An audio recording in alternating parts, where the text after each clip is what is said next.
ہر قسم کی تعریف اور شکر اللہ رب العزت کے لیے لائق اور زیبا ہے، جو ساری کائنات کا ایک و تنہا خالق، مالک، مربی اور منتظم ہے۔ درود و سلام ہو انبیاء اکرام پر، خصوصاً نبی مکرم رحمت للعالمین امام الانبیاء محمد رسول اللہ صلی اللہ علیہ وسلم پر اور آپ کے اصحاب پر۔ عزیز بچوں، جیسا کہ آپ لوگ جانتے ہیں کہ آج تعلیم و تربیت کی کلاس ہے۔ تعلیم یعنی اللہ کی وحی کی تعلیم، قرآن و حدیث کی تعلیم، دین کی تعلیم، دین کا علم، جو علم اللہ رب العزت نے پہنچا ہے، اور تربیت اس پر پھر عمل کی جد و جہد یا کوشش، عمل کی ترغیب، عمل کی طرف اپنا قدم بڑھانا، یہ ہے تربیت، کہ اس پر ہم عمل کریں۔ تو تعلیم اور تربیت کے سفر میں آپ سب کا استقبال ہے، اہلاً و سہلاً مرحبا۔ آج ہماری PPT نمبر 7 ہے۔ موضوع جیسے کہ ہمارے رہتے ہیں اللہ کی معرفت، اللہ کی پہچان، دوسرا غلط فہمی کا ازالہ، مس کنسیپشن اباؤٹ اسلام، یعنی جو غلط فہمیاں مسلمانوں کی آپس میں ہو گئی ہے یا غیر مسلم اور مسلمانوں کے بیچ میں ہو گئی ہے، اس غلط فہمی کو دور کرنا، اسلام کی خوبیاں، قرآن اینڈ ماڈرن سائنس، اسلامی تاریخ میں صحابہ رضی اللہ عنہم، لیڈرز جو مسلم گزرے ہیں، اور جو سائنٹسٹ وغیرہ جو گزرے ہیں۔ تو اللہ کی معرفت کیوں حاصل کرنا ہے؟ ہم سب جانتے ہیں کہ اللہ ہمارا خالق اور مالک ہے، ہمارا رازق ہے، ہمیں ضرورت مند پیدا کیے گئے ہیں اور ہمیں ہر چیز کی ضرورت پڑتی ہے۔ تو ہمیں اگر اللہ کی پہچان نہیں ہوگی تو وہ ضرورت ہماری کہیں سے پوری ہو ہی نہیں سکتی۔ دنیا میں کوئی مخلوق ہماری ضرورت پوری نہیں کر سکتی سوائے اللہ رب العزت کے۔ اس لیے ہمیں اللہ کی معرفت ہونا ضروری ہے تاکہ ہم اللہ سے ان چیزوں کو یقین کے ساتھ مان سکیں۔ دوسرا، اگر اللہ کی معرفت نہیں ہوگی تو انسان دوسری جگہوں میں جائے گا اور اپنے آپ کو ذلیل کرے گا اور پریشان حال رہے گا، اس کی پریشانی بھی دور نہیں ہوگی۔ اللہ کی معرفت ہوگی تو اللہ سے محبت ہوگی اور اللہ کی اطاعت و فرمانبرداری کرنے میں خوشی محسوس ہوگی۔ تو آئے دیکھتے ہیں اللہ رب العزت کی معرفت میں۔ اس سے پہلے ہم نے سورہ اخلاص بھی پڑھا، سورہ توبہ کی آیت نمبر 50 بھی دیکھا، سورہ بقرہ سے بھی، اور آیت الکرسی بھی۔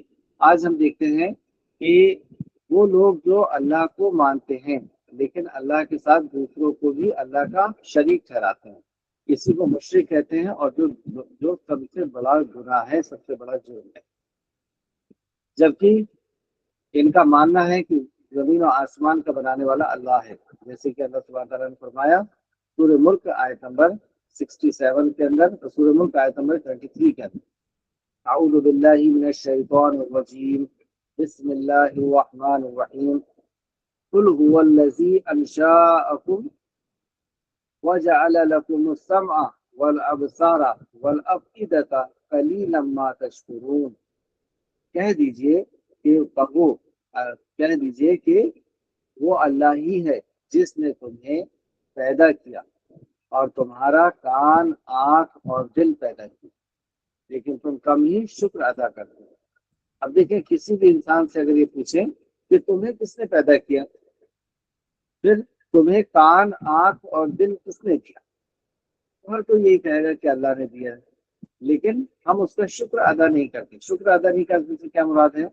پہلے تو پھر سے سمجھے، قل کہہ دیجئے، هو الذی انشاءکم وجعل لکم السمع، کہہ دیجئے کہ اللہ نے تمہیں پیدا کیا۔ تمہیں پیدا کیا سے کیا مراد ہے؟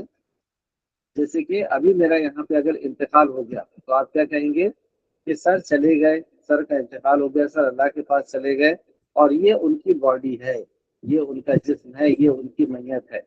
تو اصل کیا ہے؟ وہ روح ہے جس نام سے، اور اسی کا نام اصل جو ہے وہ روح ہے اور اسی کا نام ہے۔ جب وہ روح چلے جاتی ہے تو مسجد سے اعلان کیا ہوتا ہے کہ فلاں شخص چلے گئے، ان کا انتقال ہو گیا، ان کی جنازہ، ان کی میت، ان کی باڈی فلاں وقت میں دفن کی جائے۔ تو باڈی الگ چیز ہے، اور ہم جو ہے وہ ہماری اصل میں ہماری روح ہے۔ تو ہمیں اللہ نے پیدا کیا، یعنی ہماری روح کو پیدا کیا، پھر ہمیں کان دیا، آنکھ دیا اور دل دیا۔ یہ کتنی بڑی نعمت ہے۔ سب سے پہلے اللہ نے کان کا ذکر کیا، تو آپ دیکھتے ہیں کہ یہ سائنٹیفک ریسرچ ابھی سامنے آئی ہے کچھ سال پہلے کہ انسان کا سب سے پہلے کان بنتا ہے، پھر آنکھ بنتی ہے، اور پھر دل کمپلیٹ ہوتا ہے۔ ویسے ہوتا بنتا یہ سب ایک ہی ساتھ میں ہے، لیکن کمپلیٹ جو ہے وہ اصل شکل میں کان سب سے پہلے آتا ہے۔ کیوں ایسا؟ تو اسی سیکوینس سے ہمیں اس کی ضرورت بھی پڑتی ہے۔ پہلے ہم اللہ رب العزت کا کلام سنتے ہیں، نبیوں کا فرمان سنتے ہیں کان سے، پھر آنکھ سے دیکھتے ہیں۔ تو واقعی اللہ نے سورج بنایا ہے، اور چاند بنایا ہے، زمین بنایا ہے، انسان بنایا ہے، پیڑ پودے بنایا ہے، پھر ہم آنکھ سے دیکھتے ہیں کہ واقعی یہ کوئی اور نہیں بنا سکتا، یہ اتنا بڑا آسمان بغیر سکون کے کوئی اور نہیں ٹانگ سکتا۔ پھر ہمیں دل سے ہم اس کو یقین کرتے ہیں۔ تو پہلے کان سے ہم نے سنا، پھر آنکھ سے دیکھ کر کے دل نے تصدیق کیا، پھر دل نے اس کا یقین کیا۔ اسی تدریج کے ساتھ، اسی سیکوینس کے ساتھ ہمیں اس کی ضرورت بھی پڑتی ہے۔ پہلے کان کی ضرورت، پھر آنکھ کی، اور پھر دل اس کا تصدیق کرتا ہے اور یقین کرتا ہے۔ لیکن تم کم ہی شکر ادا کرتے ہو۔ شکر کا کیا معنی ہے؟ شکر کا معنی کہ یہ جو نعمتیں اللہ رب العزت نے دی ہے، اس کی نسبت ہم اللہ کی طرف کریں کہ یہ ہمیں اللہ نے عطا کیا ہے۔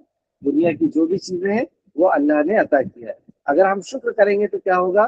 لئن شکرتم لازیدنکم، اللہ نے فرمایا اگر تم شکر کرو گے تو میں تمہیں اور دوں گا۔ تو نعمتیں کس طرح بچے گی؟ جب ہم شکر کریں گے۔ اور نعمتیں کس طرح بڑھے گی؟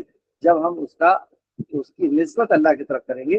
یہ اللہ نے دیا ہے، کسی پتھر نے نہیں دیا، کسی دھاگے نے نہیں دیا، کسی جانور نے نہیں دیا، کسی انسان نے نہیں دیا، کسی جنات نے بھی نہیں دیا، کسی فرشتے نے نہیں دیا۔ نہ میری کوئی اس میں کمال ہے، میرا بھی اس میں کوئی کمال نہیں ہے۔ یہ نعمتیں کس نے دی ہے؟ اللہ نے۔ یہ اس کا مطلب ہوتا ہے شکر کرنا۔ اور وَإِن كَفَرْتُمْ، کفر کیا ہے؟ کہ اگر ہم کو جو نعمت اللہ نے دی ہے اس کی نسبت ہم کسی دھاگے کی طرف کریں، یہ دھاگا جب سے پہنے ہیں تو ہمارے گھر میں بھائی آ گیا، یا یہ پتھر ہم نے انگوٹھی میں پہنے تو ہماری روزی میں جو ہے بہت زیادہ اضافہ ہو گیا، یا ہماری عزت میں اضافہ ہو گیا، یا پھر کسی بھی طرف ہم اگر اس کی نسبت کرتے ہیں کسی بھی فائدے کی، تو اس کا مطلب کیا ہوگا کہ ہم نے کفر کیا۔ نعمت اللہ نے دی تھی لیکن ہم نے اس کا انکار کیا۔ کفر کا مطلب کیا ہوتا ہے؟ انکار کرنا۔ تو نعمت اللہ نے دی لیکن ہم نے اس کا انکار کیا کہ نہیں اللہ نے نہیں دیا، یہ فلاں نے دیا ہے، کسی اور کی طرف ہم نے اس کا اشارہ کر دیا۔ تو وَإِن كَفَرْتُمْ، اگر تم کفر کرو گے تو عذاب لشدید، تو عذاب اللہ رب العزت کا بہت شدید ہے۔ تو دو چیزیں، یہ جتنی بھی نعمتیں ہمیں ملی ہے اس کا شکر کرے یا پھر کفر کرے۔ دو میں سے ایک کام ہم لوگ کرتے ہیں، یا تو جو نعمتیں ملی ہے اس کا شکر کرتے ہیں کہ اس کی نسبت اللہ کی طرف کرتے ہیں کہ اللہ نے دیا، اس میں میرا کوئی کمال نہیں ہے، میری کوئی محنت، میرا کوئی ٹیلنٹ، یا کسی پتھر کا یا کسی انسان کا یا کسی جانور کا کچھ نہیں، اللہ نے دیا ہے۔ اگر شکر کرتے ہیں تو فائدہ کیا ہے؟ لَإِن شَكَرْتُمْ لَأَزِيدَنَّكُمْ، اللہ اور دے گا۔ کس نے وعدہ کیا؟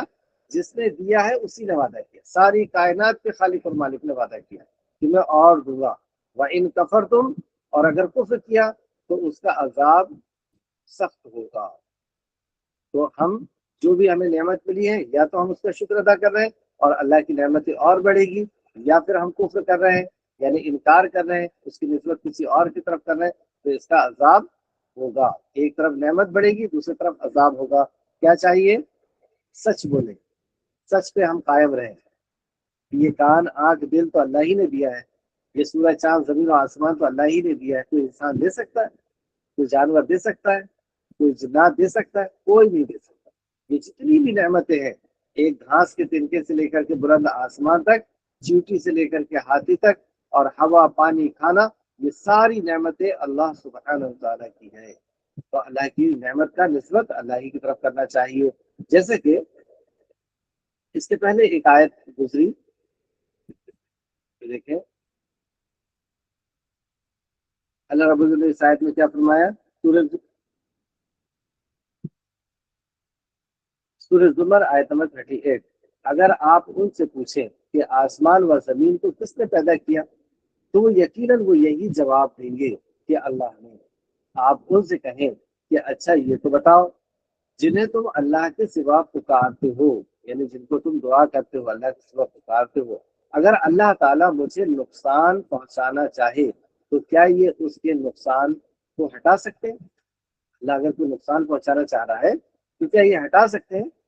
یا اللہ تعالیٰ مجھ پر مہربانی کرنا چاہے تو کیا یہ اللہ کی مہربانی کو روک سکتے ہیں؟ اللہ کچھ مہربانی کرنا چاہ رہا، کچھ دینا چاہ رہا تو روک سکتے ہیں کیا؟ پھر کہہ دیجئے کہ اللہ مجھے کافی ہے۔ جب اللہ ہی سب کچھ کرتا ہے، وہی دے رہا ہے تو کوئی روک نہیں سکتا، اور وہ روک رہا ہے تو کوئی دے نہیں سکتا، تو آپ کہہ دیجئے میں نے اللہ پہ بھروسہ کر لیا، میرے لیے اللہ کافی ہے۔ کن حسبی اللہ، کن حسبی اللہ، کہہ دیجئے کہ اللہ مجھے کافی ہے، مجھے کسی اور کی ضرورت نہیں ہے، کسی بھی ضرورت کے لیے، کسی بھی مصیبت کے لیے اللہ کافی ہے۔ توکل کرنے والے اللہ پر ہی توکل کرتے ہیں، علیہ وتوکل المتوکلون، تو ہم لوگ بھروسہ کرنے والے ہیں، اللہ پر توکل کرنے والے ہیں، اور ہم اللہ ہی پر توکل کرتے ہیں۔ تو اللہ رب العزت نے ہی ساری کائنات بنائی ہے، اور اس کے سوا، اللہ کے سوا کسی نے کچھ بھی نہیں بنایا۔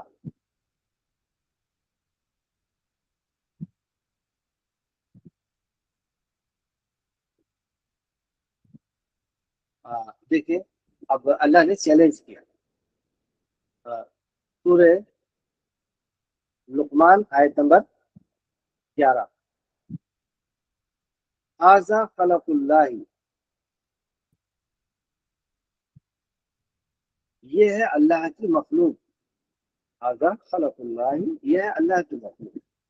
اب تم مجھے بتاؤ، یعنی یہ سورج، چاند، زمین، آسمان، جو کچھ بھی تم دیکھ رہے ہو، یہ اللہ کی مخلوق ہے، اللہ نے اس کو تخلیق کیا، اللہ نے اس کو پیدا کیا۔ اب تم مجھے اس کے سوا دوسرے کسی کو بتاؤ، کوئی اور مخلوق بتاؤ، بتا کر دکھاؤ، بلکہ یہ ظالم کھلی گمراہی میں ہے، جن کو اللہ نے ظالم کہا۔ تو یہ سب اللہ کی مخلوق ہے، اللہ کے علاوہ کسی نے کچھ بنایا ہے تو دکھاؤ۔ جتنے بھی سائنٹسٹ ہیں، لوگ آج سائنٹسٹ کو سب کچھ سمجھتے ہیں کہ سائنٹسٹ نے جو کہہ دیا بس وہی ٹھیک ہے، سائنس میں جو آ گیا وہی صحیح ہے، اور اس کو وہ درجہ دے رہے ہیں جو دین کو درجہ ہونا چاہیے، سائنس کو وہ درجہ دے رہے ہیں جو درجہ دین کا ہے۔ تو اللہ رب العزت نے جیسے یہاں فرمایا کہ اللہ کے سوا کسی نے کچھ بنایا ہے تو دکھائے، تو یہ سارے سائنٹسٹ مل کر کے کوئی ایک مخلوق بنا سکتے ہیں، کوئی ایک کیڑا بنا سکتے ہیں، کوئی ایک دانہ بنا سکتے ہیں، کوئی بھی چیز نہیں بنا سکتے، ایک مٹھی مٹی نہیں بنا سکتے، زندہ چیز تو بہت دور کی بات ہے، ایک مٹھی مٹی نہیں بنا سکتے۔ یہ سب کچھ بنانے والی ذات صرف اور صرف اللہ سبحانہ تعالیٰ کی، اور اللہ کے علاوہ جن کی بھی عبادت ہو رہی ہے وہ بھی نہیں بنا سکتے۔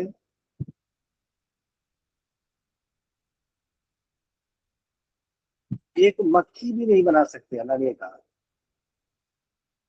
اس مقام پہ کہا اللہ نے قرآن کے اندر، اس کو یاد رکھیں گے، سورہ حج آیت نمبر 22 میں اللہ نے فرمایا، یا ایھا الناس، اے لوگوں، اے مانو جاتی کے لوگوں، یا ایھا الناس ضرب مثل فاستمعوا له، ایک مثال دی جا رہی ہے، فاستمعوا له، اسی طرح غور سے سنو، کان لگا کے سنو، ان الذین يدعون من دون اللہ لن يخلقوا ذبابا، اللہ، ذرا کان لگا کر سنو، اللہ کے سوا جن جن کو تم پکارتے ہو وہ ایک مکھی بھی تو پیدا نہیں کر سکتے، مکھی بھی پیدا نہیں کر سکتے۔ یہ پورے سائنٹسٹ مل کر کے، یا اللہ کے سوا جن کو بھی ضرورت کا پورا کرنے والا، مصیبت کا دور کرنے والا سمجھتے ہو، اور ان کے سامنے اپنے فریاد رکھتے ہو، سنو، وہ تو ایک مکھی بھی بنا سکتے، کتنے کمزور ہیں، بنا سکتے ہیں مکھی، پوری دنیا کے جن کی بھی اللہ کے سوا عبادت ہو رہی ہے نہیں بنا سکتے۔ اب اگر مکھی ان کے سامنے سے، پھر اس آیت کا دوسرا حصہ ہے، مکھی اگر ان کے سامنے سے، ان کے سامنے کوئی چیز رکھ دیتے ہیں نا، جن کی عبادت ہوتی ہے، آپ دیکھیے ان کے سامنے کچھ رکھ دیتے ہیں ان کے ماننے والے، یعنی ان کے کھانے پینے کی چیزیں، تو اللہ فرما رہا ہے کہ مکھی اگر ان کے سامنے سے ان کی رکھی ہوئی چیز اگر چرا کے لے جائے، یعنی چوس کر لے جائے، تو تم اسے واپس بھی نہیں لے سکتے. تو مکھی سے واپس بھی نہیں لے سکتے. مکھی ایک ایسا کیڑا ہے جو اپنے ساتھ لے کر نہیں جاتا. جیسے چیوٹی وغیرہ لے کر کے جاتی ہے، تو چیوٹی سے تو آپ واپس چھین سکتے، اس کے بل میں جا کر کے شکر کا دانہ اٹھا کے لا سکتے، لیکن مکھی نہیں لے کے جاتی. مکھی کیا کرتی ہے؟ اسی جگہ میں اسے چوستی ہے. اچھا، جیسے چوس لی تو اس کے پیٹ میں چلا گیا، تو لیب میں لے جا کر کے پیٹ پھاڑ کر کے نکال لو. تو اگر جو چرا کے لے گئی ہے اس کو واپس اگر ہم نے نکال لیا تو قرآن کی آیت جھوٹی ہو جائے گی. لیکن قرآن اللہ کا کلام ہے، اس کی کوئی بات جھوٹی نہیں ہو سکتی. مکھی ایک ایسا کیڑا ہے جو جہاں سے چوستا ہے، مطلب زبان سے چوستا ہے، منہ سے، اور وہیں پر اس کو ڈائجسٹ کر لیتا ہے، وہیں پر ہضم کر لیتا ہے، اور اس کی انرجی باڈی پہ جاتی ہے. مطلب اس کے پیٹ کے اندر نہیں جاتا. جیسے اس نے جلیبی چوس لیا تو جلیبی اس کے پیٹ میں نہیں جائے گی، اس کا رس اس کے پیٹ میں نہیں جائے گا. کیا ہوتا ہے؟ وہ ہضم ہو جاتا ہے اس کے منہ میں ہی. اور مکھی کے ہی ساتھ ایسا ہوتا ہے، دوسرے کیڑے مکوڑوں کے ساتھ ایسا دیکھنے میں نہیں آیا ہے، لیکن مکھی کے ساتھ ایسا ہوتا ہے کہ منہ میں ہی وہ ہضم کر لیتی ہے، اور اس کے پیٹ میں سے بھی آپ نہیں نکال سکتے. اس لیے اللہ نے کیا کہا کہ مکھی اگر تم سے چرا کے لے جا لے تو تم اس سے واپس بھی نہیں لے سکتے. اور جن کی بھی تم اللہ کی سوا عبادت کرتے ہو ان کے لیے اصل میں کہا اللہ نے. تو کیا واپس لے سکتے ہو؟ مکھی اڑا کے لے جائے تو بہت دور کی بات ہے. مکھی اگر بیٹھ کر کے کھا رہی ہے تو اس کو بھگا بھی نہیں سکتے، اس کو ہٹاتے بھی نہیں ہیں. یہ ایسے بت ہیں، ایسی چیزیں ہیں، بے جان چیزیں، ان کی لوگ عبادت کر رہے ہیں، بے جان چیزیں. تو عبادت کس کی کرنا چاہیے؟ اللہ سبحانہ و تعالیٰ کی عبادت کرنا چاہیے. چلیے دوسرا چلتے ہیں، غلط فہمی کا ازالہ. ایک بہت غلط فہمیاں بہت ساری ہیں. جیسے ایک غلط فہمی ہے کہ مسلمان خانہ کعبہ کی عبادت کرتے ہیں، کیونکہ خانہ کعبہ کی طرف رخ کر کے نماز پڑھتے ہیں. مکہ بھی جاتے ہیں تو چاروں طرف خانہ کعبہ کی طرف ہی لوگ رک کر کے نماز پڑھتے ہیں، تو گویا کہ اس کی عبادت کرتے ہیں. اچھا، کچھ لوگ کا تو یہ بھی کہنا ہے کہ خانہ کعبہ کے اندر بھی کوئی پتھر رکھا ہوا ہے، کوئی بت رکھا ہوا ہے. یہ بالکل غلط بات ہے، یہ غلط فہمی ہے. خانہ کعبہ کے اندر کچھ بھی نہیں ہے. وہ ایک مسجد ہے جو 4 دیوار اس میں ہے اور اندر میں کچھ بھی نہیں ہے. وہاں پہ عبادت کرنے کی جگہ ہے، ایک بات. دوسرا یہ کہ خانہ کعبہ کی عبادت نہیں ہوتی، وہ ایک نشان ہے، ایک جگہ ہے جس کی طرف رک کر کے نماز پڑھی جاتی ہے. تو ان لوگوں کا کیا کہنا ہے کہ خانہ کعبہ کی مسلمان عبادت کرتے ہیں، اور ہمیں کسی پتھر کی، کسی چیز کی عبادت، مخلوق کی عبادت سے روکتے ہیں اور خود کرتے ہیں. یہ بات غلط ہے. ہم مخلوق کی عبادت نہیں کرتے. خانہ کعبہ بھی ایک مخلوق ہے، اللہ کا گھر ہے، اللہ نہیں ہے. تو ہم اس کی بات کیسے کر سکتے ہیں؟ ہرگز نہیں کر سکتے ہیں. اور اس کی کئی دلیلیں ہیں. پہلے تو یہ دیکھیں گے کہ خانہ کعبہ کی طرف رخ کر کے نماز کیوں پڑھتے ہیں. تو خانہ کعبہ کے رخ کر کے نماز اس لیے پڑھی جاتی ہے کیونکہ یہ اللہ رب العزت کا حکم ہے.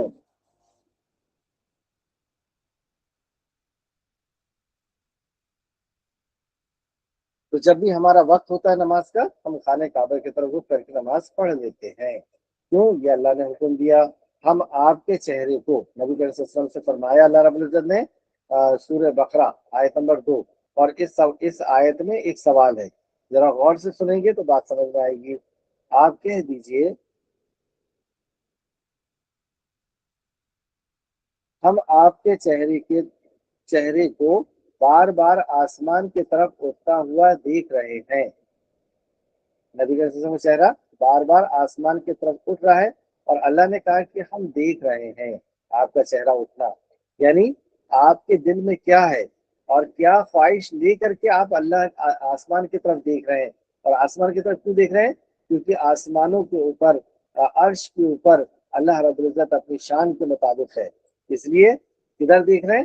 آسمان کی طرف آپ دیکھ رہے ہیں. اب ہم آپ کو اس قبلے کی جانب متوجہ کر کر دیں گے جس سے آپ خوش ہو جائیں گے. یعنی رسول اللہ آسمان کی طرف کیوں دیکھ رہے تھے؟ کیونکہ آپ قبلہ یہ چاہتے تھے کہ خانہ کعبہ ہو جائے. تو کیا پہلے قبلہ کوئی اور تھا؟ ہاں، پہلے یروشلم یعنی مسجد اقصی کی طرف رخ کر کے نماز پڑھتے تھے. لیکن جب مکہ سے مدینہ ہجرت ہوئی تو نبی مکرم کی بہت خواہش تھی کہ خانہ کعبہ قبلہ بن جائے. تو آپ آسمان کی طرف دیکھتے تھے بار بار. اللہ رب العزت دلوں کے حال جانتا ہے. اللہ نے جان لیا کہ محمد رسول اللہ کی خواہش یہ ہے کہ قبلہ خانہ کعبہ ہو جائے. تو اللہ رب العزت نے کہا کہ بہت جلد ہونے والا ہے. مسجد حرام کی طرف پھیر لو اور آپ جہاں کہیں بھی ہو. تو اللہ نے کیا فرمایا؟ ٹھیک ہے، اب آپ اپنا چہرہ مسجد حرام کی طرف پھیر لو یعنی خانہ کعبہ. اور یہ جب حکم آیا اس وقت آپ نماز پڑھ رہے تھے اور صحابہ اکرام بھی نماز پڑھ رہے تھے. کس طرح رخ کر کے؟ یروشلم یعنی مسجد اقصی کی طرف رخ کر کے نماز پڑھ رہے تھے. جیسی حکم آیا اللہ رب العزت کا کہ اپنا چہرہ پھیر لو، تو آپ نماز کی حالت میں ہی اپنے چہرے کو پھیر لیا. رسول اللہ نے نماز کی حالت میں ہی اپنے چہرے کو پھیر لیا. تو جتنے بھی صحابہ تھے انہوں نے بھی اپنے چہرے کو نماز کی حالت میں خانہ کعبہ کی طرف پھیر لیے. اب یہ ڈائریکشن بالکل الٹی ہے. جیسے امام سامنے رہتے ہیں، پیچھے مقتدی رہتے ہیں. تو اب منہ پھیریں گے تو صحابہ کا نبی کا رخ جو ہے وہ صحابی کی طرف ہو جائے گا، مقتدی کی طرف. اور مقتدی کا رخ ادھر ہو جائے گا تو مقتدی آگے ہو جائے گا اور امام پیچھے ہو جائیں گے. ایسا نہیں ہوا. جیسے رسول اللہ نے اپنے رخ کو خانہ کعبہ کی طرف کیا تو سارے صحابی لائن سے آپ کے پیچھے آ گئے اور پیچھے آ کر کے پھر خانہ کعبہ کی طرف رخ کر کے نماز پڑھنا شروع کر. جس مسجد میں ایسا حادثہ ہوا تھا اس کو مسجد کو قبلتین کہتے ہیں، یعنی دو قبلے والی مسجد. تو جب بھی آپ عرب جائیں تو مدینہ جائیں تو یہ مسجد ضرور دیکھے گا، مسجد قبلتین. تو وہاں پہ آپ کو دیکھیں گے دو محراب بنے ہوئے دکھیں گے کہ اس طرف بھی رخ کر کے نماز پڑھتے ہیں، مطلب ڈائریکشن دیا ہوا، پہلے پڑھتے تھے اب اس طرف رخ کر کے نماز پڑھتے ہیں. تیسرا پھر اللہ نے کیا فرمایا؟ جس سے آپ خوش ہو جائیں گے اپنا منہ اس طرف پھر.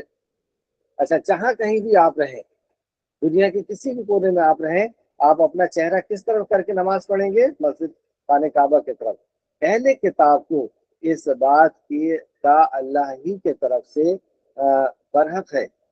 اس بات کے اللہ کی طرف سے برحق ہونے کا قطعی علم ہے. یعنی یہ بات برحق ہے کہ جو آخری نبی آئیں گے ان کا قبلہ خانہ کعبہ ہوگا. یہ ان کو اچھی طریقے سے معلوم ہے، قطعی علم ہے. اور اللہ تعالیٰ ان اعمال سے غافل نہیں جو یہ کہہ رہے ہیں. مگر ان لوگوں نے پھر باتیں بنانا شروع کر دی کہ انہوں نے تو قبلہ چینج کر لیا. تو قبلہ چینج ہونے کی دو وجہ آج کی اس آیت میں ہمیں پتہ چلی. دو وجہ ہمیں پتہ چلی. اور وہ کون سی دو وجہ ہے یہ آپ لوگ کے لیے ہوم ورک ہے. یہ کلاس کے لاسٹ میں آپ بتائیں گے یا پھر اگلے ہفتے بتائیں گے انشاءاللہ. آگے چلتے ہیں. مسلمان کعبے کے خلاف کو، اچھا دیکھیں، مسلمان اگر اس کی عبادت کرتا ہوتا خانہ کعبہ کی، تو جس کی عبادت کی جاتی ہے کیا اس کے اوپر کوئی چڑھ سکتا ہے؟ جیسے یہ لوگ کسی کی عبادت کرتے ہیں کسی پتھر کی، تو پتھر کے اوپر چڑھتے ہیں کیا؟ ہرگز نہیں. تو جس کی عبادت کرتے ہیں جو لوگ، وہ لوگ اس کے اوپر چڑھتے نہیں ہیں. اور مسجد خانہ کعبہ کے اوپر پہلے حضرت بلال حبشی کھڑے ہو کر کے اذان دیا کرتے تھے. تو اگر کعبہ کی عبادت کرتے ہوتے تو خانہ کعبہ کے اوپر کھڑے ہو کر کے اذان نہیں دی جاتی جو پہلے دی جاتی تھی.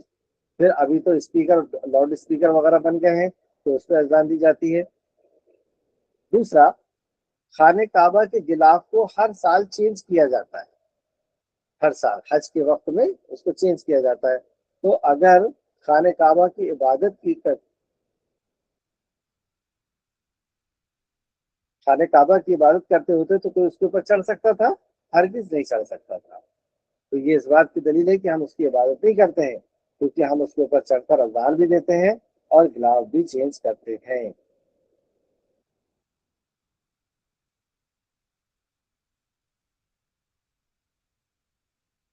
پھر ہم خانہ کعبہ کی طرف رخ کیوں کرتے ہیں؟ نمبر 1، اجتماعیت یعنی یونٹی کا پتہ چلتا ہے۔ اب آپ خود سوچیں، مسجد ہم لوگ گئے ہیں سب نماز پڑھنے کے لیے، 50 لوگ گئے، 100 لوگ گئے، اور سب الگ الگ رخ کر کے نماز پڑھنے لگے۔ کوئی ادھر منہ کر کے پڑھ رہا ہے، کوئی ادھر منہ کر کے پڑھ رہا ہے، کوئی ہمارے سامنے منہ کر کے پڑھ رہا ہے، کوئی ہمارے پیٹھ کی طرف منہ کر کے پڑھ رہا ہے۔ تو کتنا بد نظمی لگے گی، بھدا پن لگے گا۔ تو ایک یہ یونٹی پتہ چلتی ہے کہ سب ایک لائن میں کھڑے ہیں اور ایک ہی طرف رخ کر کے نماز پڑھ رہے ہیں، اچھا لگتا ہے۔ اور دوسرا، کعبہ ٹھیک دنیا کے سینٹر میں ہے۔ کعبہ پوری دنیا کا جو خشکی والا علاقہ ہے اس کے سینٹر میں ہے، آبادی والے علاقے کے سینٹر میں۔ تو پوری دنیا میں مسلمان پھیلے ہوئے ہیں، تو پوری دنیا کا مسلمان خانہ کعبہ کی طرف رخ کر کے نماز پڑھے گا، یعنی اس سینٹر کی طرف رخ کر کے نماز پڑھے گا۔ یہ سینٹر، یہ سمبول ہے کہ اس طرح رخ کر کے نماز پڑھو، بلکہ اس کے علاوہ اور کچھ نہیں۔ اور پوری دنیا میں کعبہ ایک ہی ہے۔ پوری دنیا میں کعبہ، دیکھیں مسجدیں بہت ساری ہیں، کعبہ لیکن ایک ہی ہے۔ یہ وجہ ہے کہ اس سے یہ بھی پتہ چلتا ہے کہ مسلمان ایک رب کی عبادت کرنے والے ہیں۔ اور خانہ کعبہ کے اندر آپ دیکھیں گے پتھر نصب ہے، چپکا ہوا ہے، کونے میں لگا ہوا ہے، یہ جنت سے آیا ہوا پتھر ہے۔ تو عمر فاروق نے اس پتھر کو دیکھ کر کے کیا کہا کہ اے پتھر، تو صرف ایک پتھر ہے، نہ تو کچھ بھلا کر سکتا ہے نہ برا کر سکتا ہے، نہ تجھ سے کوئی فائدے کی امید ہے نہ نقصان کا ڈر ہے، تو صرف ایک پتھر۔ تجھے ہم چومتے اس لیے ہیں کیونکہ اللہ کے نبی نے چوما ہے، ورنہ تو پتھر، تیرے سے کوئی فائدہ کی امید نہیں اور نقصان کا کوئی ڈر نہیں۔ تو اس سے کیا پتہ چلا کہ خانہ کعبہ سے ہم کو نہ کوئی فائدے کی امید ہے نہ نقصان کا ڈر ہے، وہ ہے تو وہ صرف اور صرف اللہ سے۔ وہ ایک ہمارے لیے ایک سمبول ہے، ایک مقام ہے جس کی طرف رخ کر کے ہم لوگ نماز پڑھتے ہیں۔ تو یہ غلط فہمی تھی جس کا ازالہ ہوا۔ عمران آیت نمبر 96 آل عمران آیت نمبر 96 میں اللہ تعالیٰ ارشاد فرماتا ہے، بے شک سب سے پہلا گھر جو لوگوں کی عبادت کے لیے بنایا گیا وہ جو مکہ میں ہے برکت والا ہے اور سارے جہان والوں کے لیے مرکز ہدایت ہے۔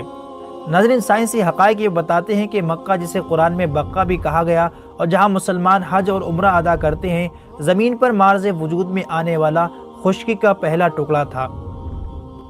نبی کریم صلی اللہ علیہ وسلم نے ارشاد فرمایا کہ کعبہ پانی کے اوپر زمین کا ایک ٹکڑا تھا اور اسی سے ہی ساری زمین کو پھیلایا گیا۔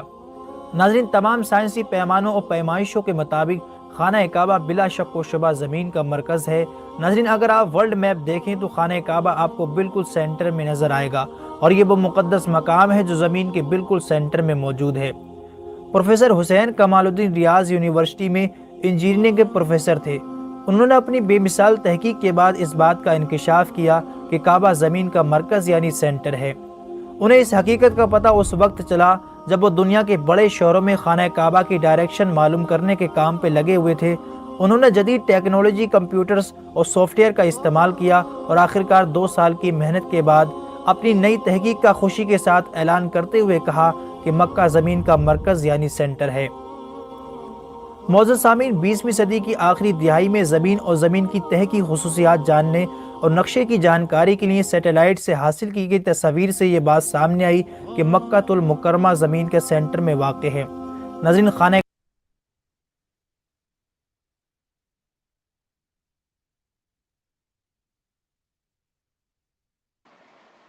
جی، تو مکہ سینٹر میں ہے اس وجہ سے، اور دوسری وجہ کیا بتائی گئی؟ اصل جو وجہ ہے وہ نبی کریم صلی اللہ علیہ وسلم خانہ کعبہ کی طرف رخ کر کے ہی نماز پڑھنا چاہتے تھے، اور یہ پہلے سے کتابوں کے اندر درج تھا کہ جو آخری نبی آئیں گے ان کا قبلہ خانہ کعبہ ہوگا۔ اسلام کی خوبی میں، جیسے کہ پچھلے بار بھی ہم نے پڑھا تھا، کہ ہمیں ہماری رشد ہدایت کے لیے اللہ رب العزت نے اپنے نبی کو بھیجا ہے، اور محمد رسول اللہ صلی اللہ علیہ وسلم جو امام الانبیاء ہیں، اور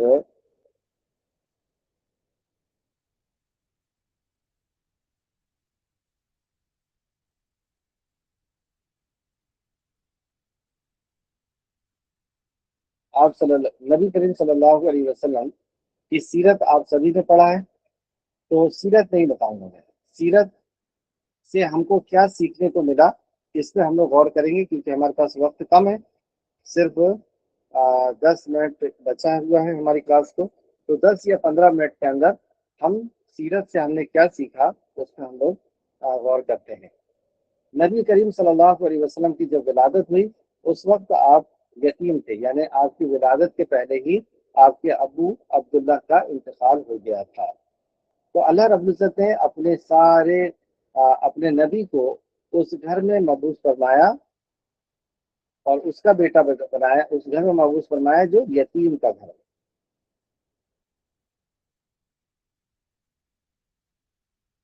جبکہ آپ امام الانبیاء ہیں، اللہ رب العزت آپ سے محبت کرتا ہے، تو ہونا یہ چاہیے تھا نا کہ کسی بادشاہ کے گھر میں پیدا کرتا، لیکن یہ محبت کی دلیل نہیں ہے۔ کسی کو پیسے اللہ رب العزت دے دے، دولت مند بتا دے، یہ محبت کی دلیل نہیں ہے، یہ محبت کی پہچان نہیں ہے۔ محبت کی پہچان پھر کیا ہے؟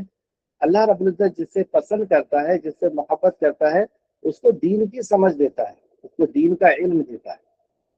تو اللہ رب العزت جیسے فرعون کو اللہ نے دولت دی، تو اللہ رب العزت نے فرعون کو دولت دی، تو کیا اللہ فرعون کو پسند کرتا ہے؟ نہیں، اللہ موسیٰ کو پسند کرتا ہے، اور موسیٰ کو کیا دیا اللہ رب العزت نے؟ موسیٰ علیہ السلام کو علم دیا، موسیٰ علیہ السلام کو اللہ کی معرفت دی۔ تو اللہ کی معرفت دینا، دین کا علم دینا، یہ محبت کی علامت ہے۔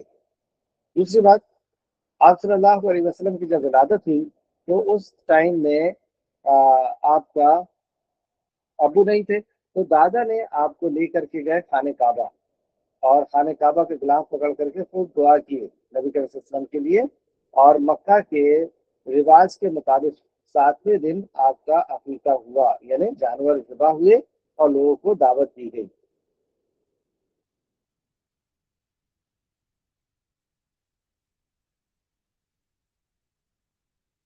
اور آپ کا نام رکھا محمد صلی اللہ علیہ وسلم، کس نے رکھا؟ دادا نے، اور امی نے آپ کا نام احمد رکھا۔ تو آپ کے 2 نام ہیں، احمد بھی ہے اور بھی نام ہے، لیکن مشہور نام یہ 2 ہیں۔ تو احمد امی نے نام رکھا، تو اس سے پتہ چلا کہ امی بھی بچوں کا نام رکھ سکتی ہے۔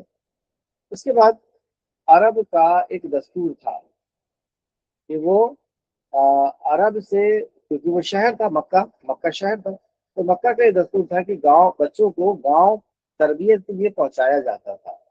تو تربیت کے لیے جب بچے گاؤں جاتے تھے تو ان کی صحت بھی اچھی رہتی تھی، آب و ہوا اچھی ملتی تھی، اور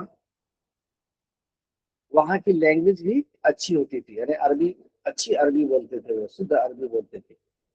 تو لینگویج کو سنبھالنے کے لیے، لینگویج کی اچھی معلومات ہونے کے لیے اور اچھی صحت ہونے کے لیے یہ لوگ گاؤں بھیج دیتے تھے۔ تو حلیمہ سعدیہ نے آپ کو لے کر کے گئی، اور وہاں پر آپ کو انہوں نے رکھا۔ جب حلیمہ، اور یہ آپ لوگوں نے بھی پڑھ چکا ہے کہ حلیمہ سب سے غریب گھر تھا حلیمہ کا، اور ان کی سواری بھی سب سے زیادہ کمزور تھی۔ پھر جس شہر میں لے کے گئے تھے وہ شہر میں قحط سالی ہو گئی تھی، سوکھا پڑا ہوا تھا، نہ وہاں پہ جانوروں کو کوئی چیز کھانے کو ملتی تھی۔ تو جب جانوروں کو کوئی چیز کھانے کو نہیں ملتی تھی تو دودھ بھی نہیں ہوتا تھا، جانور سوکھے ہو گئے، سوکھ گئے تھے، کمزور ہو گئے تھے۔ تو ایسی جگہ میں، ایسے شہر میں اللہ نے پہنچا دیا۔ پہلے تو ایسے گھر میں پیدا کیا کہ باپ نہیں ہے، یتیم کا گھر ہے، پھر ایسے شہر میں پہنچا دیا جو شہر بھی یتیم ہے، یعنی وہاں بارش نہیں ہو رہی، سوکھا پڑا ہوا ہے۔ تو ایک پریشانی میں اتارا، پھر دوسری پریشانی میں پہنچایا، مشقت میں پہنچایا نا۔ اچھا، پھر جس گھر میں پہنچایا وہ سب سے غریب گھر، اور مشقت میں پہنچا دی، لیکن اللہ رب العزت پرورش کر رہا ہے۔ حضرت حلیمہ کے ہاں جو بکریاں تھیں وہ وہی چرتی تھی جو دوسری بکریاں چرتی تھی، لیکن ان کے پاس بہت دور ہوا کرتا تھا۔ تو اللہ رب العزت برکت بھی پہنچا دیا، برکت بھی اللہ نے پہنچا دیا کہ پالنے والا اور ضرورت کا پورا کرنے والا کون ہے؟ باپ بھی نہیں ہے، اچھا شہر بھی نہیں ہے، اور اچھی دائی بھی نہیں ہے، پیدا پرورش کرنے والا، ضرورت کا پورا کرنے والا تو اللہ ہے۔ پھر جیسے تیسے کر کے وہاں پر آپ رہ رہے تھے، اور ان کے بچوں کے ساتھ حلیمہ کے گھر میں برکت بھی ہونے لگی، اور حلیمہ کے بچوں کے ساتھ بکریاں چرانے بھی چلے جایا کرتے تھے، ان کے ساتھ کھیلا کرتے تھے۔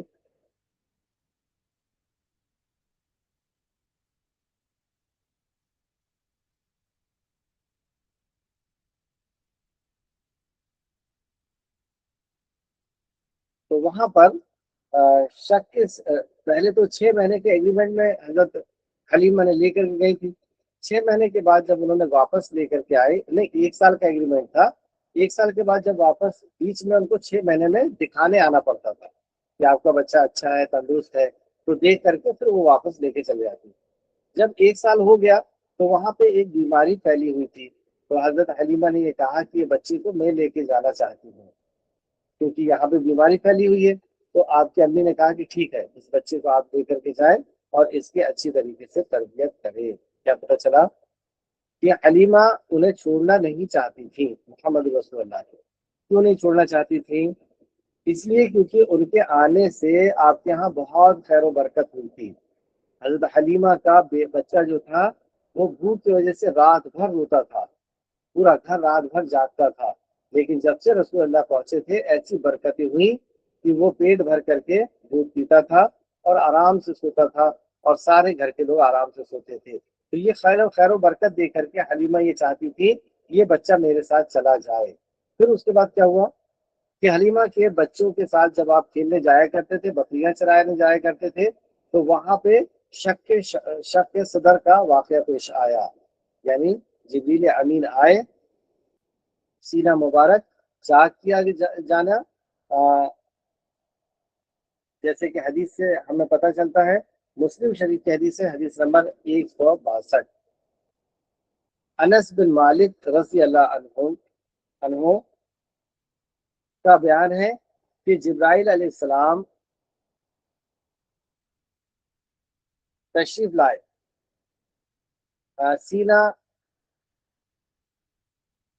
سینے سے دل نکالا، پھر دل سے ایک ٹکڑا نکال کر فرمائے یہ شیطان کا حصہ ہے، مطلب دل میں ایک خاص جگہ ہے جہاں پہ شیطان بیٹھ کر کے وسوسہ کرتا ہے، جہاں پہنچ کر کے شیطان وسوسہ کرتا ہے، تو اس جگہ کو نکال دیا اور کہا یہ شیطان کا حصہ تھا جو نکال دیا گیا۔ پھر دل کو سونے کی تشتری میں زمزم کے پانی سے دھو کر واپس سینے میں جوڑ دیا گیا۔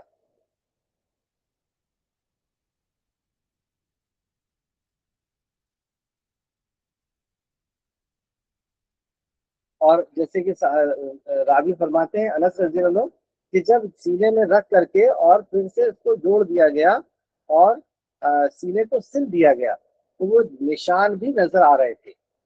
تو ہوا یہ کہ آپ بچوں کے ساتھ جنگل میں بکریاں چرانے کے لیے یا کھیلنے کے لیے گئے ہوئے تھے، اور دوسرے بچے جو بکریاں چرانے گئے تھے، تو جبرائیل السلام نازل ہوئے اور نبی کریم صلی اللہ علیہ وسلم کو کا آپریشن ہوا، پہلا آپریشن دنیا کا۔ اور کس چیز کا آپریشن ہوا؟ ہارٹ کا، دل کا، اور دل کو پورا انہوں نے باہر نکال دیا۔ آج سائنسی تحقیق اس بات کو ماننے پر مجبور ہے یا مانتی ہے کہ جسم کا یہی ایک ایسا آرگن ہے، پارٹ ہے، جس کو جسم سے باہر نکال کے پھر سے لگایا جا سکتا ہے، اور وہ ہے ہارٹ، دل۔ دل انسان کی باڈی کا ایک بہت اہم آرگن ہے، اگر یہ خراب ہو گیا تو پورا جسم خراب ہو جاتا ہے، اگر یہ تندرست ہے تو پورا جسم تندرست ہے، اور اس کو باہر نکال کر پھر سے لگا دینا، یہ ہمارے سائنٹسٹ سوچ بھی نہیں سکتے تھے، ہمارے ڈاکٹر سوچ بھی نہیں سکتے تھے، کیونکہ سر کو باہر نکال کر کے پھر سے لگا سکتے ہیں کیا؟ کوئی ایسا سوچ بھی نہیں سکتا کہ گردن کو الگ کرو اور پھر واپس لگا دو، ہاتھ کو الگ کرو پھر سے لگا دو، پیر کو الگ کر دو پھر سے لگا دو، ایسا ہرگز نہیں ہوتا۔ کوئی بھی پارٹ جسم سے الگ ہونے کے بعد پھر سے اس کو جوڑا نہیں جاتا، لیکن اللہ رب العزت نے جبریل امین کے ذریعے سے دنیا کے ڈاکٹرز کو اور سائنٹسٹوں کو یہ خبر دی کہ یہ ایک ایسا پارٹ ہے، ہارٹ آرگن، ایسا آرگن ہے کہ جس کو آپ کاٹ کر کے باہر نکال سکتے ہو اور اسے پھر فریش کر کے اور اندر رکھ سکتے ہو۔ تو ہمارے جو ڈاکٹرز ہیں وہ اس حصے کو نہیں نکال سکتے جہاں پہ شیطان بیٹھتا ہے، کیونکہ ان کو پتہ ہی نہیں کہ کہاں شیطان بیٹھتا ہے۔ تو پھر یہ کیوں نکالتے ہیں؟ یہ اس لیے نکالتے ہیں، بلاکیج آ جاتا ہے، جو خون کی نسیں ہیں اس میں جب چربی آ جاتی ہے تو پھر سانس لینے یا ہارٹ کو پمپ کرنے میں دقت ہوتی ہے، تو اس کو صاف کر کے لگاتے ہیں۔ یہ تحقیق اور یہ آپریشن سب سے پہلا جو ہے جبریل امین نے کیا۔ ڈاکٹر کا نام کیا ہے؟ جبرائیل علیہ السلام۔ یہ ہے سرجن جو اللہ رب العزت کی طرف سے آئے تھے، اور انہوں نے دنیا کو بتایا یہ آپریشن ہوتا ہے اور ایسا ہوتا ہے، ٹھیک ہے۔ اور پھر کیا ہوا؟ انہوں نے جنت سے ایک تشتری لے کر کے آئے تھے، ایک ٹرے لے کر کے آئے تھے، اور وہ ٹرے کائے کا تھا؟ سونے کا ٹرے تھا۔ اللہ اللہ۔ اور پانی جنت سے نہیں لایا، پانی زمزم کا لیے۔ اس سے کیا پتہ چلا کہ زمزم کا پانی اصل میں اتنا قیمتی پانی ہے جو جنت سے لایا جانا چاہیے تھا، لیکن جبرائیل علیہ السلام نے یہیں سے لیا، یعنی زمزم جنت کے پانی میں سے ایک پانی ہے، اتنا قیمتی پانی ہے جنت زمزم، اور اس سے دھویا گیا تاکہ اس جگہ پہ اب شیطان نہ بیٹھ سکے جہاں بیٹھ کر کے وہ وسوسہ کرتا ہے۔ اور پھر سل دیا، تو سلنے کا نشان بھی بچوں کو دکھ رہا تھا، تو بچے ڈرتے ہوئے آئے ماں کے پاس، یعنی حضرت حلیمہ کے پاس، اور کہا کہ ایسا ایسا معاملہ ہوا ہے اور محمد کو تو مرڈر کر دیا، کسی نے مار ڈالا، ایسا ہو گیا ویسا ہو گیا۔ اور وہ جب دیکھنے کی آئیں تو وہ بھی ڈر گئیں کہ واقعی ایسا کچھ تو لگ تو رہا ہے۔ تو انہوں نے ان کی امی کو جا کر کے بتایا، تو ان کی امی نے کہا کہ بالکل بھی انہوں نے جو ہے ویٹ نہیں دی بات کی، اور کہا کہ یہ بیٹا جو ہے وہ غیر معمولی بچہ ہے، اس کے ساتھ بچپن سے ہی ایسے حادثے ہو رہے ہیں۔ جب یہ میری کوکھ میں تھا تو مجھے ایک ایسا خواب دکھا تھا کہ ایک نور میرے جسم سے نکلا ہے جس نے محلات کو روشن کر دیا، اور مجھے اچھی فیلنگز، جب یہ میرے وطن میں تھا، میرے پیٹ میں تھا، تو مجھے بہت اچھی فیلنگز آیا کرتی تھی۔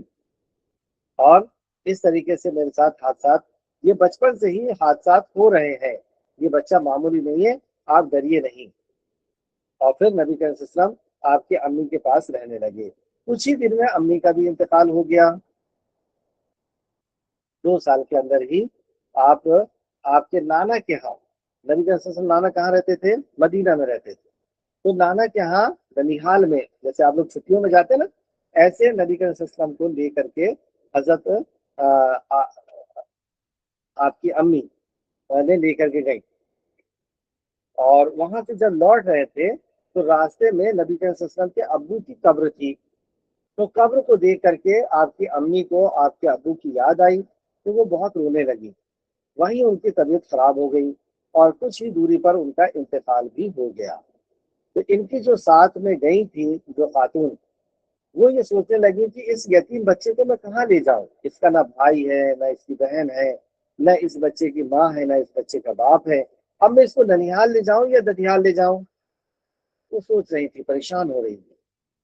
پھر ان کے ذہن میں آیا چلو میں باپ دادا کی طرف لے کے جاتی ہوں، مکہ لے کے جاتی ہوں۔ تو جب مکہ لے کے گئی تو مکہ میں دادا نے بہت ویلکم کیا کہ یہ میرے سب سے پیارے بیٹے کا بیٹا ہے اور میں اس کی کفالت کروں گا۔ تو پھر وہ دادا کے پاس رہنے لگے، دادا نے ان کو بڑے شوق سے پالا، بڑے چاؤ سے پالا، اور ان کی ایک الگ مقام اور مرتبہ تھا دادا کے پاس بھی، جیسے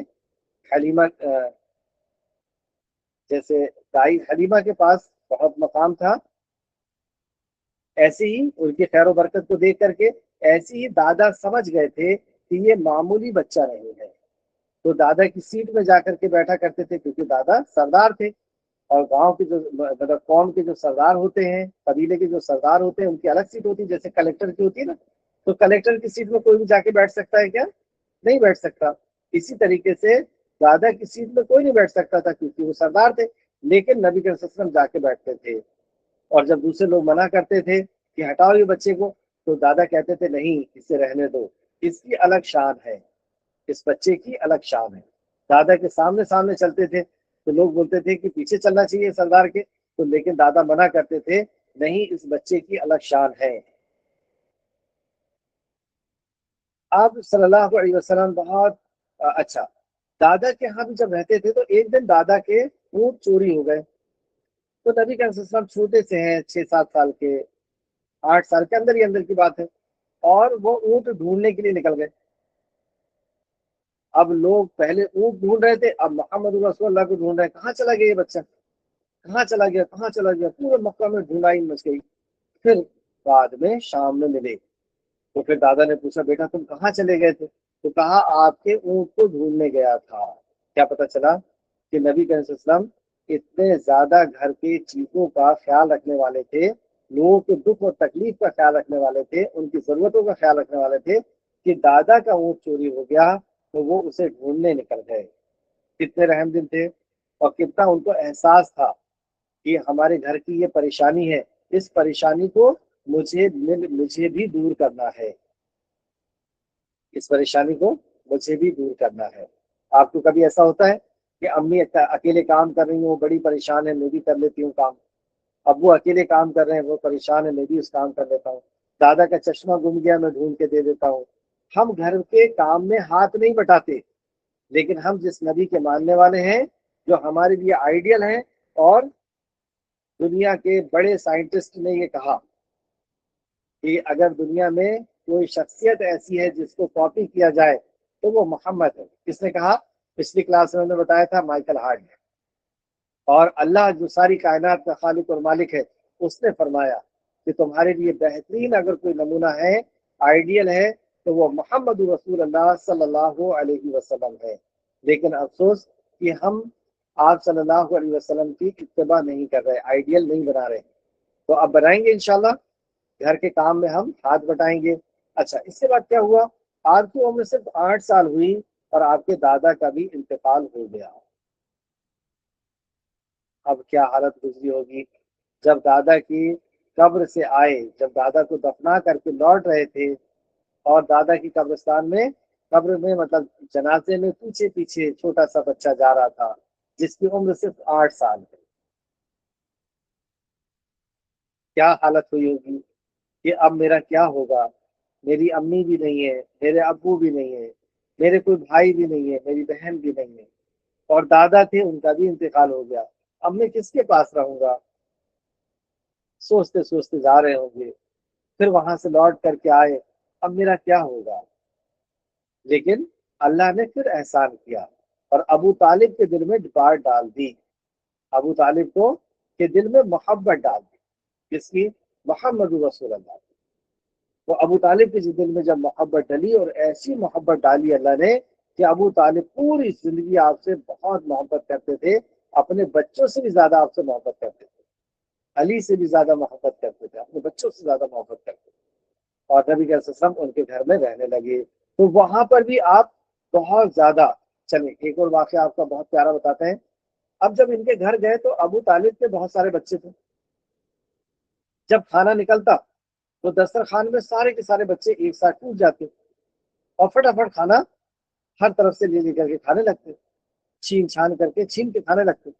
لیکن نبی صلی اللہ علیہ وسلم کی یہ عادت نہیں تھی، تو وہ خاموش بیٹھے رہتے، اور سب کا کھانا ہو جاتا اور یہ بھوکے رہ جاتے۔ جب ابو طالب نے آپ کے اس رویے کو دیکھا، اس کیریکٹر کو دیکھا، اس عمل کو دیکھا، تو وہ بہت امپریس ہوئے کہ کتنا شریف بچہ ہے، یہ چھین کر کے نہیں کھاتا، اس سے نہیں ملا تو یہ بھوکا رہ گیا، لیکن کسی سے کوئی شکایت بھی نہیں کی، نہ شکایت کی اور نہ چھین کے کھایا۔ اس عمل سے بڑے امپریس ہوئے، اور پھر انہوں نے اپنے گھر میں آرڈر دیا کہ سب سے پہلے محمد کھائیں گے، پھر اس کے بعد میرے بچے کھائیں گے۔ کیسی محبت ڈال دی اللہ نے کہ پہلے محمد کھائیں گے، پھر اس کے بعد میرے بچے کھائیں گے، اور بہت لاڑ پیار سے آپ کو پالنے لگے۔ پھر نبی مکرم نے دیکھا کہ یہ ویسے ہی غریب گھرانہ ہے، دیکھو پھر اللہ نے غریب گھر میں پہنچا دیا کہ یہ ویسی غریب گھرانہ ہے، تو میں اپنے چچا کا ہاتھ بٹاتا ہوں۔ تو آپ نے چند درہم میں، تھوڑے سے پیسے میں جو آج کے اس دور کے حساب سے 100-150 روپے ہوتے ہیں. تو ایک ایک بکری کو مکہ کی اکٹھا کیا, گھر میں جا کر کے بات کیا کہ میں آپ کی بکری چرانا چاہتا ہوں, اور مکہ کی ساری بکریوں کو اکٹھا کر کے اور چرانے کے لیے جنگل جانے لگے. تو یہ بکری چرانا ہر نبی کی سنت رہی ہے. اس کے پیچھے بہت ساری حکمتیں ہیں, اس کو ہم بعد میں دیکھیں گے. یہاں سے ہمیں کیا سبق ملا کہ گھر میں ابو جو چاچا ہیں وہ پریشان ہیں, گھر میں خرچ زیادہ ہے, آمدنی کم ہے, تو انہوں نے چاچا کا ہاتھ بٹایا, جبکہ وہ چاچا ہے, ابو بھی نہیں ہے. اور ہم لوگ دیکھیں, ہم لوگ اپنے بوڑھے باپ پر ترس کھاتے ہیں. آج تو جوان لڑکے بھی اپنے بوڑھے باپ پر ترس نہیں کھاتے.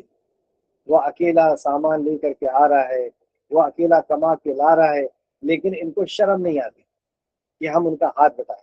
اور رسول اللہ صلی اللہ علیہ وسلم اتنی چھوٹی سی عمر میں اتنا خیال رکھتے تھے کہ میرے گھر کی یہ ضرورت ہے, میں گھر میں ابو کا ہاتھ, چاچا کا ہاتھ بٹاؤں, تو بکریاں چرانے چلے گئے. یہ تو آپ کی سیرت سے ہم کو سیکھنے کو ملا. ایک جو اہم بات جو میں آج آپ کو بتانا چاہتا ہوں وہ یہ ہے کہ اللہ رب العزت نے آپ کو یتیم پیدا کیا, یعنی آپ کے والد کا انتقال پہلے ہی ہو گیا تھا, کچھ مہینے پہلے. پھر جس شہر میں پہنچایا وہ شہر بھی سوکھا پڑا ہوا تھا, جس گھر میں گئے, جس گاؤں میں حلیمہ کے ہاں, وہ بھی سب سے غریب گھر. اچھا, چاچا آخری میں ملے, دادا کا بھی انتقال ہو گیا, امی کا بھی انتقال ہو گیا, پریشانی پہ پریشانی, مصیبت پہ مصیبت, اور غریبی میں غریبی. اس سے کیا نصیحت ملتی ہے؟ ایسا کیوں کیا اللہ نے؟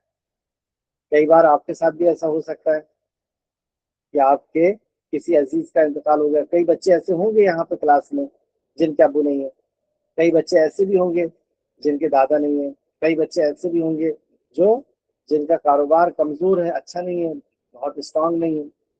تو ایسی جگہ میں اللہ نے اپنے نبی کو بھیجا. کیا مقصد تھا اس کا؟ اس کے پیچھے مقصد یہ ہے کہ آپ کو آنے والے حالات کے لیے مضبوط کرنا, آپ کو آنے والے حالات کے لیے مضبوط کرنا, کیونکہ آپ پوری دنیا کے سامنے اکیلے کھڑے ہونے والے, پوری دنیا کا مقابلہ کرنا ہے. تو دنیا کو مقابلہ کون کر سکتا ہے؟ جو ذہنی طور پر, جو جسمانی طور پر بہت اسٹرانگ ہو, اس کو حالات سے لڑنا آتا ہو, کہ کیسے بھی سخت سے سخت حالات آ جائیں وہ اس میں جو ہے وہ لڑ سکتا ہے ان حالات سے. تو ایسا رسول اللہ کو بچپن سے مضبوط بنایا جا رہا تھا. یہ حکمت ہے اللہ رب العزت کہ بچپن سے مضبوط بنا رہا ہے اللہ رب العزت. ہونے کا یقین اللہ رب العزت سے ہو رہا ہے کہ میں کتنے ہی غریب گھر میں ہوں, باپ نہ ہو, دادا نہ ہو, لیکن پالنے والا اللہ ہے. دل کا یقین مضبوط ہو رہا ہے. اور دوسرا, حالات سے لڑنے کی طاقت پیدا ہو رہی ہے. اب جب آپ بڑے ہوئے تو پوری دنیا نے آپ کی مخالفت کی اور آپ نے آسانی سے ان سے لڑ لیا, آسانی سے اس کا مقابلہ کر لیا. شعبہ ابی طالب میں آپ کو 2.5 سال قید کر کے رکھا گیا, نظر بند جس کو کہتے ہیں. نہ کوئی خریدتا تھا سامان, نہ کوئی بیچتا تھا. بکری وہ جو ہے نا پتیاں چبا کر کے زندہ رہے صحابہ اور نبی کے وسلم. اور جب پتیاں ختم ہو گئی تو پیڑ کی چھال کو کاٹ کر کے اس کو چوستے تھے اور زندہ تھے. تو حالات سے لڑنا بچپن سے آتا تھا, اس لیے بڑے ہوئے تو بڑے بڑے حالات آئے تو اس میں آپ ڈرے نہیں, گھبرائے نہیں, آپ جو ہے وہ مثبت رہے, پازیٹیو رہے اور انجوائے کیا. ایسے حالات میں بھی انجوائے کیا خوشی کے ساتھ. ایک صحابی کیا کہتے ہیں, میں نے رسول اللہ صلی اللہ علیہ وسلم سے زیادہ مسکراتا ہوا چہرہ نہیں دیکھا. یعنی جب آپ کو دیکھتا تھا تو مسکراتے ہوئے نظر آتے. تو پریشانیوں کو کیا کر رہے ہیں؟ انجوائے کر رہے ہیں. ایسا اپنے آپ کو مضبوط اللہ رب العزت نے آپ کو بنایا کہ شعبہ ابی طالب میں ہے. پھر مکہ سے مدینہ گئے, وہاں پر بھی پریشانیوں کا دور آیا. آپ کی بیوی حضرت عائشہ فرماتی ہے کہ 2 مہینے گزر جاتے, 2 چاند گزر جاتے, ہمارے ہاں چولہا نہیں جلتا. تو ان کے شاگرد نے پوچھا, ماں عائشہ کے شاگرد نے پوچھا کہ پھر آپ زندہ کیسے رہے؟ تو کہا دو کالی چیز کے ساتھ، دو کالی چیز یعنی کھجور اور پانی، یہ ہم پیتے تھے اور کھاتے تھے اور ہم زندہ رہے۔ تو اس سے کیا پتہ چلا، ایسی مفلسی میں بھی آپ انجوائے کیا، خوش رہے اور لوگوں کو دعوت دیا، لوگوں کو دین سکھایا، لوگوں کو دین سمجھایا۔ یہ کب ہوا؟ کیونکہ آپ بچپن سے مضبوط بنائے گئے، تو اب آندھی اور طوفان میں آپ انجوائے کر رہے ہیں۔ جیسا کہ ایک ایگزامپل دے کر کے بات کو ختم کروں گا، جیسا کہ آپ دیکھیں یہ جو ہوتا ہے نا باز، شاہین جس کو کہتے ہیں باز، یہ جب بچہ رہتا ہے چھوٹا سا تو اس کی ماں کیا کرتی ہے، اس کو گھونسلے سے اوپر سے چھوڑ دیتی ہے، اور یہ پر اس کے تھوڑے تھوڑے سے آتے ہیں، اڑنا نہیں آتا، تو ایسے اڑنے کی کوشش کرتا ہے اور نیچے آتے آتے جیسی چٹان سے ٹکرانے والا ہوتا ہے، زمین سے ٹکرانے والا ہوتا ہے، اس کی ماں پھر پکڑتی ہے اس کو اور پھر لے کے اوپر جاتی ہے اور اوپر لے جا کے پھر چھوڑتی ہے، پھر لڑکھڑاتا ہے، پر ہلاتا ہے، اڑنے کی کوشش کرتا ہے، پھر نیچے جیسے آتا ہے اور ٹکرانے والا رہتا ہے، کیونکہ اگر ٹکرا جائے گا تو مر جائے گا، چٹان سے ٹکرا جائے گا، پتھر سے ٹکرا جائے گا، زمین سے ٹکرا جائے گا، مر جائے گا، پھر گرنے ہی والا رہتا ہے، ٹکرانے والا رہتا ہے، پھر پکڑتی ہے، پھر لے کے جاتی ہے۔ یہ صبح سے شام تک اس کی پریکٹس ہوتی ہے، ایسی مصیبت میں اس کو ڈالا جاتا ہے۔ کیوں؟ کیونکہ جب یہ بڑا ہو تو پھر بڑی بڑی مصیبتوں کا سامنا کر سکے۔ تو آپ دیکھیں گے کہ شاہین ایسا مضبوط بنتا ہے بچپن سے کہ جب آندھی اور طوفان آتی ہے، بہت تیز آندھی آتی ہے، تو سارے پرندے اپنے گھونسلوں میں چھپ جاتے ہیں۔ جب آپ دیکھیں گا بہت زیادہ تیز آندھی اور طوفان آتا ہے نا، تو سارے پرندے اپنے اپنے گھروں میں چھپ جاتے ہیں۔ اس وقت اس سخت حالات میں باز شاہین اپنے گھونسلے سے نکلتا ہے اور اس آندھی اور طوفان میں انجوائے کرتا ہے، اس آندھی اور طوفان کے موجوں سے کھیلتا ہے، اس آندھی اور طوفان کی موجوں سے کھیلتا ہے۔ یہ کیوں ہوا؟ کیونکہ بچپن میں مضبوط بنایا گیا ہے۔ تو اس سے ہمیں کیا سبق ملا کہ اللہ رب العزت نے اگر ہمیں سختی میں رکھا ہے، پریشانی میں رکھا ہے، تو ضرور اللہ ہم سے آگے چل کے کوئی بڑا کام لینا چاہتا ہے۔ ہمیں اللہ مضبوط بنا رہا ہے، حالات کا سامنا کرنے والا بنا رہا ہے، تو ہمیں اللہ رب العزت سے ناراض نہیں ہونا چاہیے، ہمیں اللہ کو برا بھلا نہیں کہنا چاہیے۔ ہماری پریشانیوں پر کوئی راز ہے، ہمیں خوش رہنا چاہیے کہ اللہ رب العزت نے ہمیں کسی کام کے لیے چنا ہے، ہمارے دل کو اللہ مضبوط کر رہا ہے، ہمارے حالات کو اللہ حالات سے لڑنے کا ہمیں سکھا رہا ہے، تو ہمیں دل دماغ کے اللہ رب العزت سے ناراض نہیں ہونا چاہیے، بلکہ خوش رہنا چاہیے کہ ہاں اس میں کوئی راز ہے، اس وجہ سے اللہ نے ہمیں ایسا رکھا ہے۔ اس کے تعلق سے انشاءاللہ تعالیٰ اور ڈیٹیل میں اگلے ہفتے بات ہوگی، اور پھر آپ کو مثبت سوچ کے بارے میں بھی بتایا جائے گا، یعنی پازیٹیو تھنکنگ کے بارے میں اگلے ہفتے بتایا جائے گا کہ مسلمان کتنا پازیٹیو رہتا ہے، اللہ رب العزت کی رضا پہ کس قدر راضی رہتا ہے، اور بڑے سے بڑے حالات بھی اس کو ڈپریشن میں جانے نہیں دیتے۔ مومن کے اوپر بڑے سے بڑے حالات بھی آتے ہیں، وہ ڈپریشن میں نہیں جاتا ہے نا، اور وہ حالات سے لڑ لیتا ہے، کیونکہ اس کے ساتھ اللہ ہے، اللہ کی مدد ہے اس کے ساتھ، اللہ ہے اس کے ساتھ۔ بہرحال یہیں پہ میں اپنی بات کو ختم کرتا ہوں، اور آگے اگلے ہفتے انشاءاللہ ملیں گے۔ اللہ رب العزت سے دعا ہے کہ خالق کے مالک جو کچھ بھی ہم نے پڑھا اس پہ ہمیں غور فکر کرنے اور اس پہ عمل کرنے کی توفیق عطا فرما۔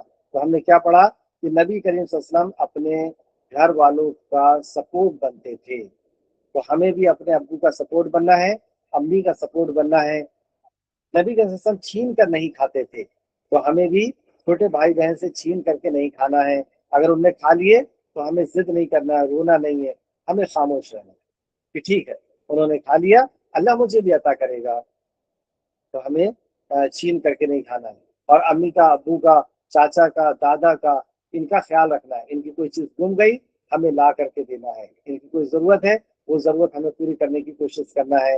یہ آج کا سبق ہے، اور اسی طریقے سے ہم اپنی زندگی گزاریں گے انشاءاللہ۔ اور جو حالات ہمارے اوپر آئے ہیں، اگر ہمارے ابو کی دکان نہیں چل رہی ہے، یا پھر جو ہے کسی بھی قسم کی کوئی پریشانی ہے، ابو نہیں ہے یا امی نہیں ہے یا دادا نہیں ہے، تو اس میں ہمیں عبرت لینا ہے کہ اللہ رب العزت ہمیں مضبوط کر رہا ہے۔ اللہ ہم کو عمل کی توفیق عطا فرمائے، نبی کریم صلی اللہ علیہ وسلم کی اطاعت اور فرمانبرداری کرنے کی اللہ ہم کو توفیق عطا فرما۔ اے اللہ ہمیں جب تک زندہ رکھ، ایمان اخلاص اور عمل صالح کے ساتھ زندہ رکھ، ہمارا خاتمہ بالخیر فرما اور نیکوکاروں کے ساتھ ہمارا شمار فرما دے، آمین یا رب العالمین۔ السلام علیکم ورحمۃ اللہ وبرکاتہ۔ جی، کلاس کے دوران آپ کو ایک ہوم ورک، ایک سوال دیا گیا تھا، اور ایک home work regular home work ہے کہ روزانہ امی